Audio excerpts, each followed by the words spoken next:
Hadirin yang kami hormati, tidak lupa pula saya pribadi mohon maaf pada panjenengan sekalian. Mulai dari rumah sampai lokasi saya tadi berpikir terus, apa yang saya ceritakan, apa yang mau saya aturkan. Karena saya menyadari bahwa di bumi Nganjuk banyak orang-orang alim, banyak tokoh-tokoh agama yang kealimannya, kesoalnya melebihi saya. Saya bingung. Karena selama ini, walaupun saya tinggal di Kediri, mulai saya anak-anak sampai remaja, bahkan sampai semenikah, saya sering Nganjuk. Di sini banyak senior saya, seperti almarhum Kiai Said dari Poko, almarhum Mbah Keijak, kebetulan yang punya pondok pintu ini, dan kakang saya, kakang Kiai Mas Duki yang saya hormati. Dan akhir-akhir ini saya sering berpikir, apa yang mau saya katakan, apa yang mau saya aturkan. Tapi saya menyadari bahwa ini kewajiban saya. Apapun harus saya aturkan. Walaupun apa yang saya aturkan tidak berkenan di hati panjenengan, saya minta maaf sebesar-besarnya. Hadirin yang kami hormati, tadi saya mendengar Pak Yudi itu memanggil Pak Bupati Kang. Saya sendiri juga terasa indah gitu. Bolehkah saya memanggil Bapak Asisten Pembangunan Perekonomian Kang Yudi? Memanggil Kang Gatot, Kakang Mas Duki, yang mudah-mudahan kedengaran semakin mesra gitu loh. Dan saya mendukung, sangat mendukung apa yang telah disampaikan Kang Yudi tadi untuk pembangunan daerah Nganjuk selanjutnya. Ide yang cemerlang, ide yang berlian, di mana Kang Yudi mengatakan bahwa Nganjuk milik kita bersama, bukan milik Kang Marhen atau Kang Yudi atau Pak Kapolsek Kang Gatot. Ini milik bersama. Saya mengharapkan bagi saudara-saudara pengawas Akidiyah untuk mendukung program pemerintah, di mana untuk kemakmuran daerah Nganjuk, khususnya di bidang keimanan. Mudah-mudahan dengan meningkatnya keimanan masyarakat Nganjuk, meningkat pula kebahagiaan, kenyamanan antara pemerintah dan masyarakat Nganjuk. Menjadi kota yang indah, kota yang mesra, kota yang tidak pandang bulu, menghargai satu sama lain, walaupun toh berbeda agama, berbeda keyakinan. Mudah-mudahan bisa mesra kerjasama antara pemerintah dan masyarakat Nganjuk, menjadi kota yang bahjatun, thayyibatun, warahun ghafur. Mudah-mudahan. Dan saya berpikir, saya takut kalau asal tidak ada di sini ada seseorang yang sangat saya hormati. Beliau sudah meninggal ratusan tahun yang lalu, Kanjeng Jimat. Nyuwun sewu, izinkanlah saya salam kepada Kanjeng Jimat. Assalamualaikum ya rohi Kanjeng Jimat. Assalamualaikum ya rohi Kiai Aliman. Assalamualaikum ya rohi Said. Ila hadrati, beliau berkata Al-Fatihah.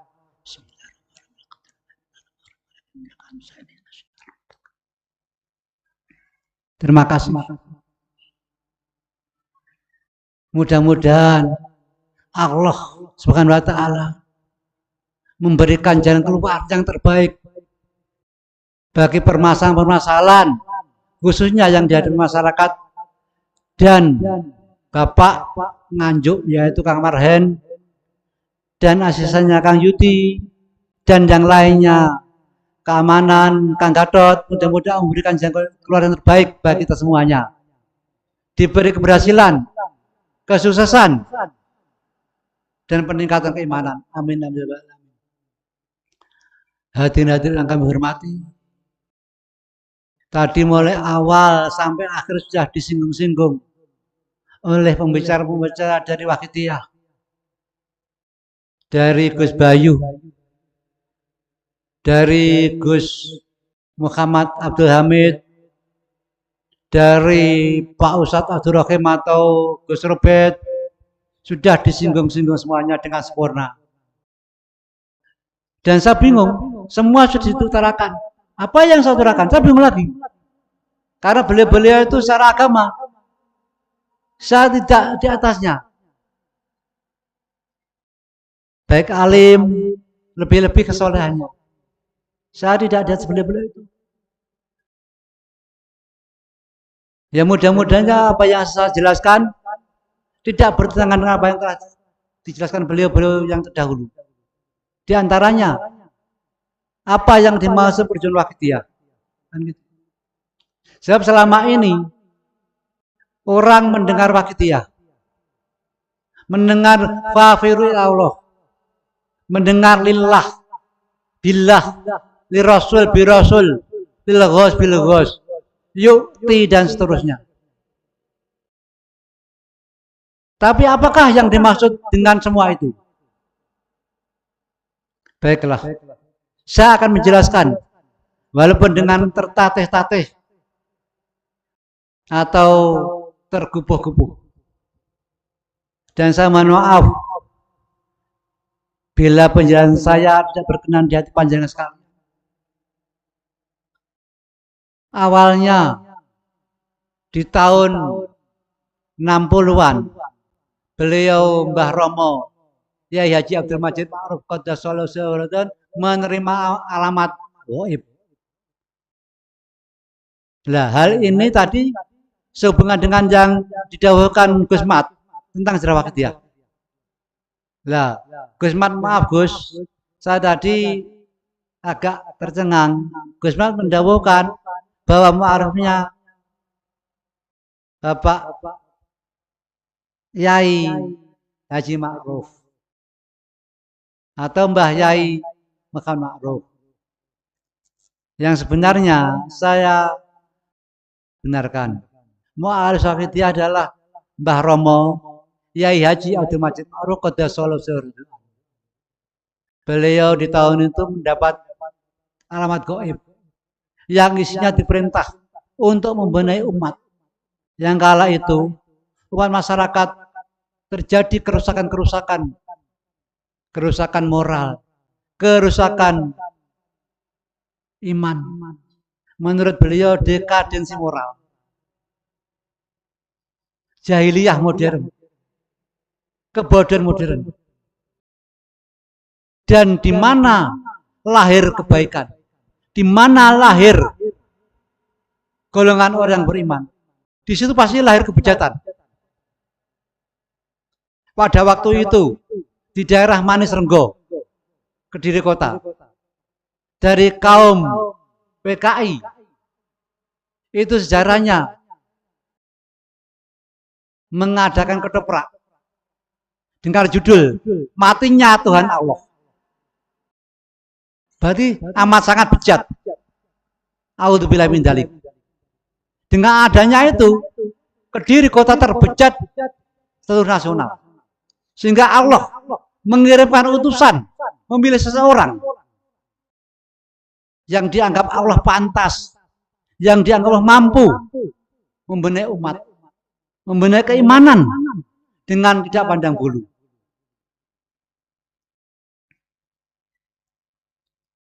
Kemudian beliau itu sebenarnya tidak berani menerima tugas itu.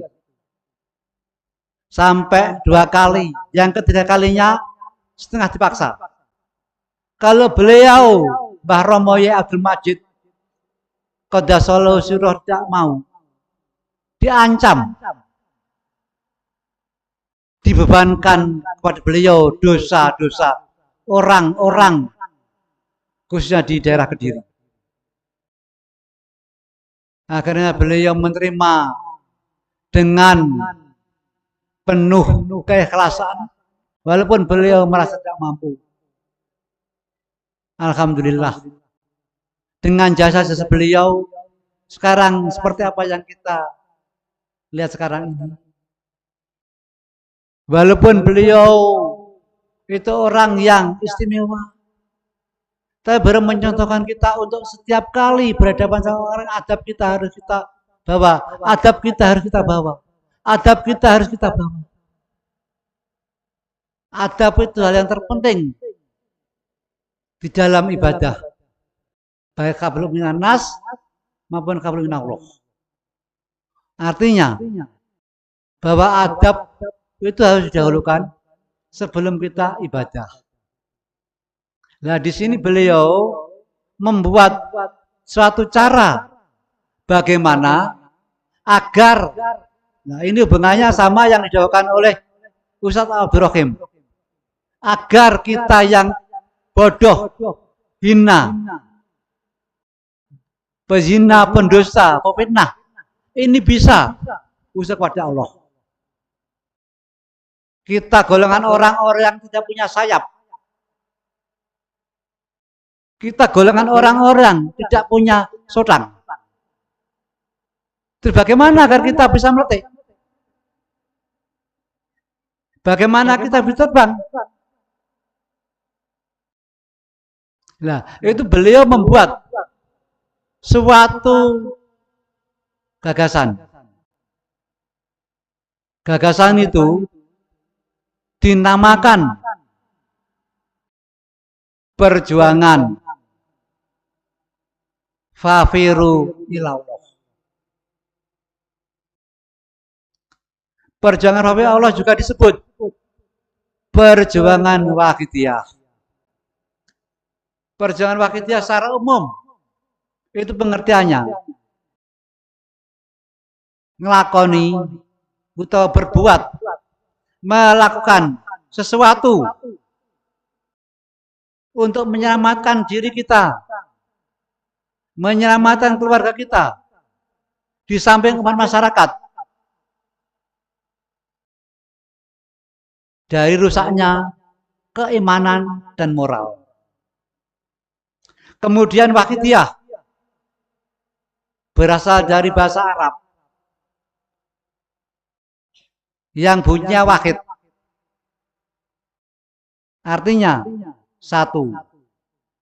Kemudian ditambah ya tak marbutoh, jadi waqidiyah, yang artinya golongane wong kang nyuwejake Allah Subhanahu wa taala, utawa golongane wong kang ngabekti ning murbeng Sang Dumadi, atau golongan orang yang bertauhid kepada Allah Subhanahu wa taala.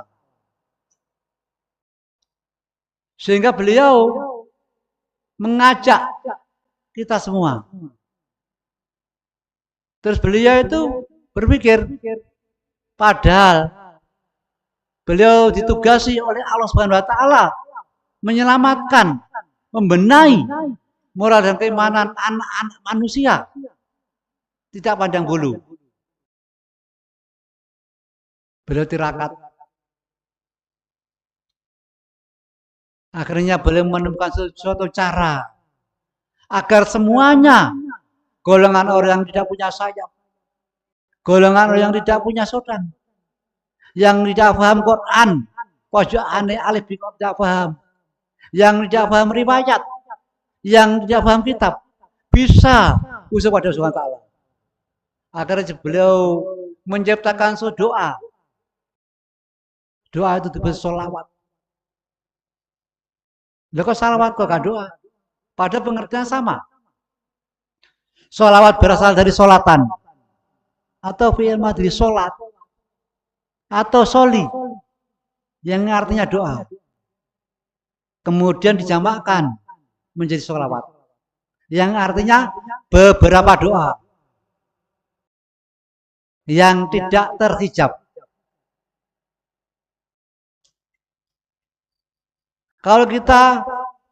Kalau dinamakan doa, bukan sholawat, maka bagi kita orang-orang yang tidak punya sayap, bagi kita orang-orang yang tidak punya sodang atau kaki, tidak mungkin bisa usul kepada Allah. Karena doa itu dikhususkan bagi orang-orang yang mampu kitab, bagi orang-orang yang mampu riwayat, bagi orang-orang yang mampu Quran. Kalau kita tidak mampu, mana mungkin bisa usul? Maka itu beliau mencontohkanlah doa dinamakan sholawat. Sholawat itu sendiri jumlahnya ribuan.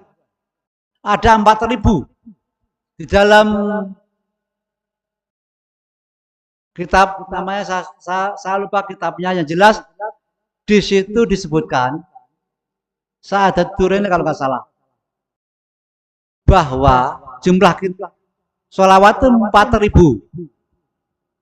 Kalau kita hitung 3.999, berarti kurang 1. Itu sebenarnya ada sholawat Fatihah. Padahal kitab itu sudah tercetak dulu.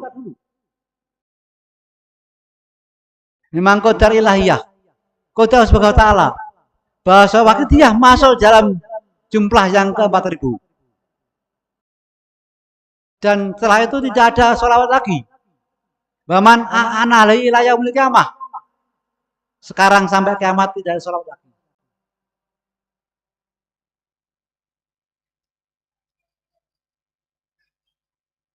Di samping perjuangan Waqidiyah itu memakai sholawat seperti yang didakwakan Ustadz Abdul Rokim atau Gus Bedadi, memakai 2 jalur. Pertama, jalur sholawat, mujahadah. Kedua, jalur pemahaman ilmu ketauhidan. Nah, di sini sebenarnya kalau kita acu kepada dawuh mu'alif, perjuangan Waqidiyah meliputi 3 perkara. Ketiga-tiganya satu komponen yang tidak bisa dipisah-pisahkan. Di antara satu tidak diamalkan, maka tidak akan sah dan tidak bisa wusul kepada Subhanahu wa ta'ala. Yang pertama, amalannya. Ini termasuk hakikat jika syarat juga bisa. Yaitu sholawat Waqidiyah yang berfungsi menjernihkan hati. Jadi sholawat Waqidiyah itu fungsinya atau faedahnya utamanya untuk menjernihkan hati. Sholawat Waqidiyah itu apa? Sholawat Waqidiyah seluruh rangkaian doa yang tertulis dan terkandung di dalam lembaran sholawat Waqidiyah. Mulai Fatihah ila Qadrati sampai Fatihah Bakluja. Sholawat Waqidiyah. Suatu amalan yang berfungsi menjernihkan hati. Dan apabila hati kita jernih, maka insya Allah,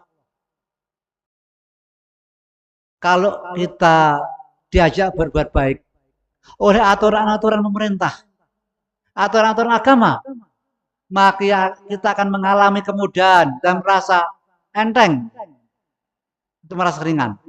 Tapi kalau hati kita kotor, kita diajak berbaik, membenahi umat, membenahi kota, maka kita akan mengalami yang tidak suka, atau hati kita merasa berat untuk melakukannya, merasa enggan untuk melakukannya. Karena hati-hati kita ada nafsu. Nafsu itu apa? Nah itu.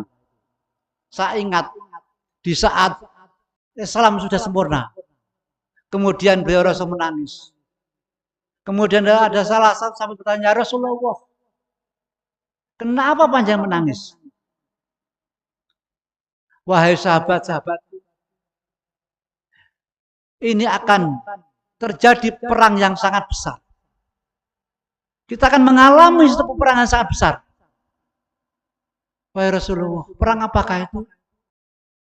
Perang melawan hawa nafsu kita masing-masing.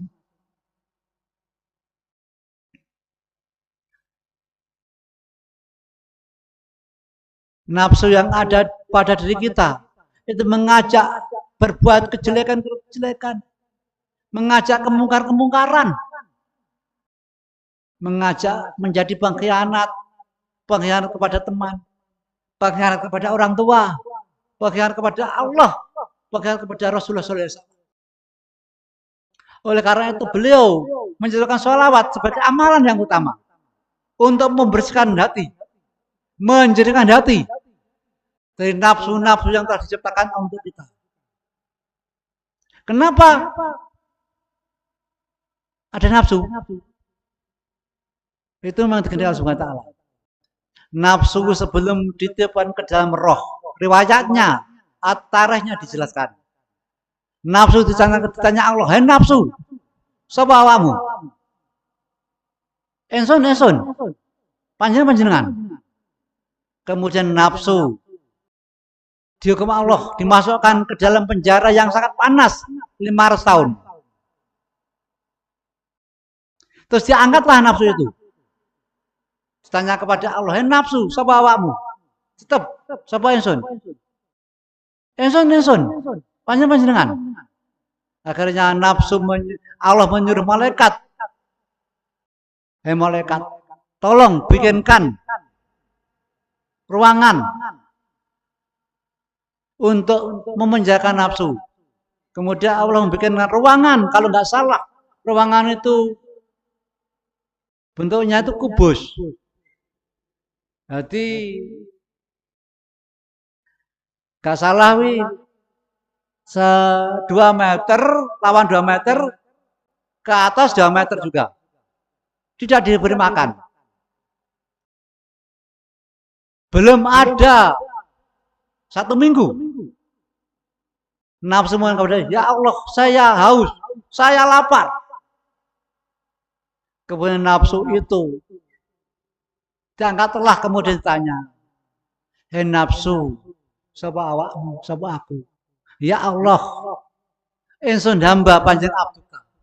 Ingsun abduka panjenengan Rabb kula. Saya hamba panjenengan, hamba Tuhan." Kemudian nafsu dimasukkan ke dalam roh itu sendiri. Dengan tujuan agar kita punya keinginan untuk baik, keinginan untuk menang. Alhamdulillah. Setelah adanya Waqidiyah, beliau Mbah Romayaji menciptakan satu amalan yang berfungsi untuk menjadikan hati,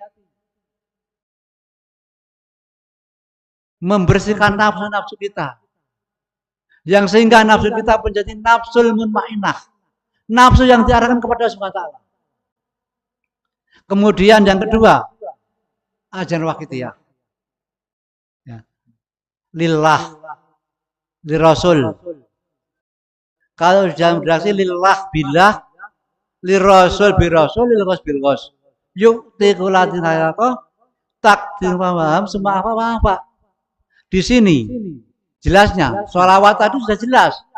Sholawat ini juga ada dasarnya. Bismillahirrahmanirrahim. Innallaha wa malaikatahu yusholluna 'alan nabi. Dalam Quran Allah berfirman, sesungguhnya saya dan para malaikat saya membacakan sholawat Nabi. Itu hukumnya itu perintah Allah. Ayat berikutnya seru atau suruhan. Ya ayyuhalladzina amanu taslima. Ya ayyuhalladzina amanu. Terusnya apa ya? Saya lupa. Mau teruskan yang artinya gini. Wahai orang-orang yang beriman, bacakan sholawat dan salam kepada nabimu yang seindah-indahnya. Dan saya mohon maaf kalau saya lupa. Mungkin saya grogi di sini karena di sini banyak kiai. Yang jelas artinya begini. Ayat berikutnya itu menjelaskan. Innallaha wa malaikatu yusholluna 'alan nabi. Sesungguhnya saya dan para malaikatku membacakan surat Nabi. Allah itu memberi kabar kepada kita semuanya. Sesungguhnya Allah Subhanahu wa Ta'ala dan para malaikatnya membacakan surat Nabi. Ya ayyuhalladzina amanu shollu alaihi wa sallimu taslima. Yang artinya ayat berikutnya itu suatu perintah. Wahai orang-orang yang beriman, bacakan sholat dan sampaikan salam yang seindah-indahnya ke Nabi. Itulah dasarnya. Di samping beliau itu melakukan perintah Allah dalam Quran, juga menciptakan sesuatu cara agar kita bisa beribadah kepada Allah tanpa hijab. Terus yang ketiga, prinsipnya tidak pandang bulu. Nah, di sini sehubungan dengan dawuhnya Ustadz Abdul Rahim Madinatirot, lillah billah rasul itu sebenarnya cara pemahaman tentang kepada Allah, jalur kedua. Di sini definisinya seluruh rangkaian doa yang tertulis dan terkandung di dalam lembar Waqidiyah, mulai Fatihah Al-Qadar sampai Fatihah Bakuja, itu Waqidiyah. Sedangkan definisi daripada yang kedua, jalur pemahaman atau pedoman kehidupan, yaitu petunjuk penerapan ilmu ketauhidan yang sehingga menjadikan kesadaran dalam hati bagi pengamalnya sampai malaikat Israel menjemput kita. Di situ itu pengertian daripada ajaran Waqidiyah. Lillah billah, lirasul billah, lil ghos billah dalam yuti.